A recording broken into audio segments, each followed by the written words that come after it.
ಒಂದು ಕಾಲದಲ್ಲಿ ಭೂಮಿಯ ಒಂದು ಸಣ್ಣ ಹಳ್ಳಿಯಲ್ಲಿ ಒಬ್ಬ ಯುವಕ ವಾಸಿಸುತ್ತಿದ್ದ. ಅವನ ಹೆಸರು ಆರ್ಯ. ಆರ್ಯನಿಗೆ ಜೀವನ ಅಂದ್ರೆ ಭಯ, ಸಾವು ಅಂದ್ರೆ ಅತಿದೊಡ್ಡ ಭೀತಿ. ಎಲ್ಲರೂ ಸಾಯುತ್ತಾರೆ, ನಾನೇಕೆ?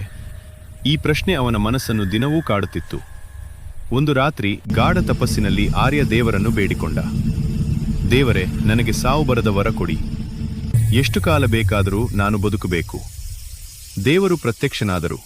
ಶಾಂತವಾದ ಧ್ವನಿಯಲ್ಲಿ ಹೇಳಿದರು, ಆರ್ಯ, ನೀನು ಕೇಳುತ್ತಿರುವುದು ವರ ಅಲ್ಲ, ಅದು ಒಂದು ಭಾರ.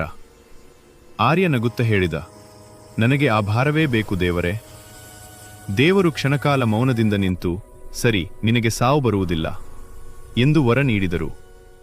ತಲಾಂತರಗಳ ಪಯಣ ಮೊದಲಿಗೆ ಎಲ್ಲವೂ ಚೆನ್ನಾಗಿತ್ತು. ಆರ್ಯ ಯೌವನದಲ್ಲೇ ಉಳಿದ. ಅವನ ತಂದೆ ತಾಯಿ ವೃದ್ಧರಾಗಿ ಸತ್ತರು. ಅವನು ಅತ್ತ. ಆದರೆ ಸಮಯ ಮುಂದುವರಿದಿತು. ಅವನ ಪತ್ನಿ ಸತ್ತಳು. ಮಕ್ಕಳು, ಮೊಮ್ಮಕ್ಕಳು ಒಬ್ಬೊಬ್ಬರಾಗಿ ಎಲ್ಲರೂ ಅವನ ಕಣ್ಣ ಮುಂದೆ ಮಣ್ಣಾದರು. ತಲೆಮಾರುಗಳು ಬದಲಾಗುತ್ತಾ ಹೋದವು. ರಾಜ್ಯಗಳು ಹುಟ್ಟಿದವು, ನಾಶವಾದವು. ಆರ್ಯ ಮಾತ್ರ ಅದೇ ಮುಖ, ಅದೇ ದೇಹ. ಒಂದು ದಿನ ಅವನು ಅರ್ಥ ಮಾಡಿಕೊಂಡ, ನಾನು ಬದುಕುತ್ತಿದ್ದೇನೆ, ಆದರೆ ಯಾರಿಗೂ ನನ್ನ ಬದುಕು ಬೇಕಿಲ್ಲ. 2000 ವರ್ಷಗಳ ನಂತರ ಪ್ರಳಯ, ಒಂದು ಭಯಾನಕ ದಿನ. ಸಮುದ್ರ ಗರ್ಜಿಸಿತು, ಆಕಾಶ ಕಪ್ಪಾಯಿತು. ಸುನಾಮಿ. ನಗರಗಳು ಸಮುದ್ರದಲ್ಲಿ ಲೀನವಾದವು. ಪರ್ವತಗಳು ಒಡೆದವು. ಪ್ರಪಂಚದ ಎಲ್ಲಾ ಜನರು ಕ್ಷಣದಲ್ಲಿ ನಾಶವಾದರು. ದಿನಗಳು ಕಳೆದವು, ವಾರಗಳು, ವರ್ಷಗಳು. ಭೂಮಿಯಲ್ಲಿ ಯಾರೂ ಉಳಿದಿಲ್ಲ. ಆರ್ಯ ಮಾತ್ರ ಉಳಿದಿದ್ದನು. ಸುನಾಮಿಯ ನಂತರ ಭೂಮಿ ಮೌನವಾಗಿತ್ತು. ಆ ಮೌನವನ್ನು ಒಡೆಯೋಕೆ ಆರ್ಯ ನಿರ್ಧರಿಸಿದ. ಅವನು ಖಾಲಿ ನಗರಗಳೊಳಗೆ ಹೋದ. ಶೋರೂಮ್ಗಳು ಬಾಗಿಲು ತೆರೆದಿದ್ದವು. ಯಾರಿಗೂ ಸೇರದ ಲಕ್ಸುರಿ ಕಾರುಗಳು ಅವನಿಗಾಗಿ ಕಾಯುತ್ತಿದ್ದಂತೆ ಕಾಣಿಸಿದವು.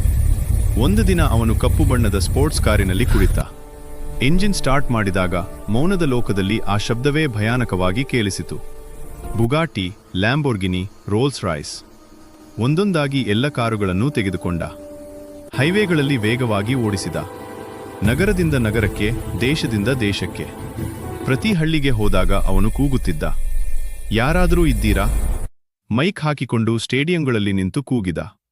ಪರ್ವತಗಳ ಮೇಲೆ ಕಾರು ನಿಲ್ಲಿಸಿ ಆಕಾಶದ ಕಡೆ ನೋಡುತ್ತಾ, ನಾನು ಒಬ್ಬನೇನಾ ಈ ಜಗತ್ತಿನಲ್ಲಿ? ಆದರೆ ಉತ್ತರ ಯಾವತ್ತೂ ಒಂದೇ, ಮೌನ.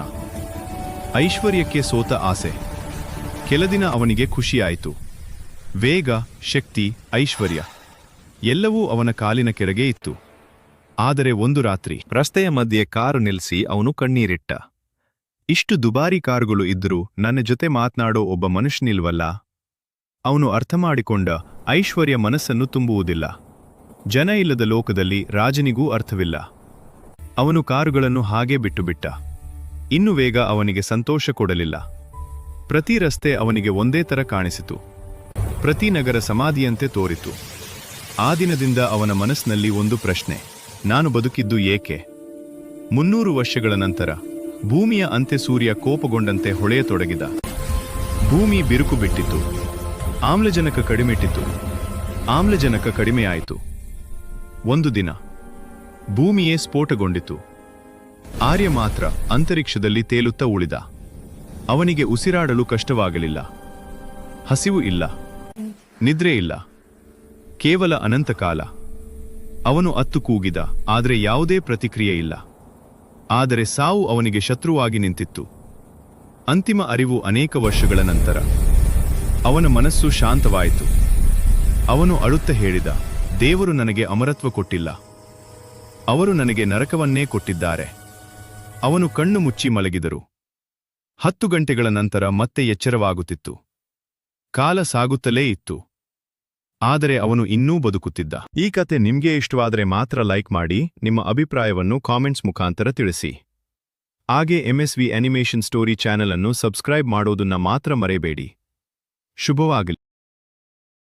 Subscribe for more videos.